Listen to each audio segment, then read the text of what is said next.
নমস্কার বন্ধুরা, আজকে কিছু অর্থোসিস প্রোডাক্টগুলো দেখাচ্ছি যেগুলো আমার কাছে অ্যাভেলেবেল আছে। আমি পেশেন্টকে তার রিকোয়ারমেন্ট ওয়াইজ আমি সার্ভ করে থাকি। এগুলো যেমন এটা লাম্বার বেল্ট, এলএস বেল্ট, যাতে কোমরে ব্যথার জন্য দরকার পড়ে তাদের ক্ষেত্রে এটা প্রয়োজন হয়, সেটা আমার কাছে আপনারা যোগাযোগ করতে পারেন।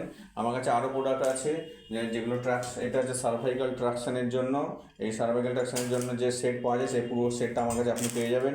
আমার কাছে পেয়ে যাবেন লাম্বারের যে ট্রাকশন হয় বা কোমরে বেল্ট দিয়ে যে ট্রাকশন দিতে হয় তার জন্য যে সেটটা, সেটা আমার কাছে পেয়ে যাবেন। এছাড়া অন্যান্য প্রোডাক্টগুলো আছে যেগুলোর মধ্যে এই যে এটা সার্ভাইকাল কলার আছে, এটা একটা হচ্ছে এই তোমার ফাংশনাল নি সাপোর্ট আছে। ওই যে ওপরের দিকে দেখতে পাচ্ছি আপনারা বন্ধুরা, ওটা হচ্ছে নি ইমোবিলাইজার। এটা স্ট্রোক পেশেন্টের ক্ষেত্রে কাজে লাগে। তাছাড়া যে আরও অন্যান্য প্রোডাক্টগুলো আছে যেগুলো আপনার কাছে আপনারা পেয়ে যাবেন, তাই প্রয়োজন হয় আমার সাথে যোগাযোগ করতে পারেন। থ্যাংক ইউ বন্ধুরা।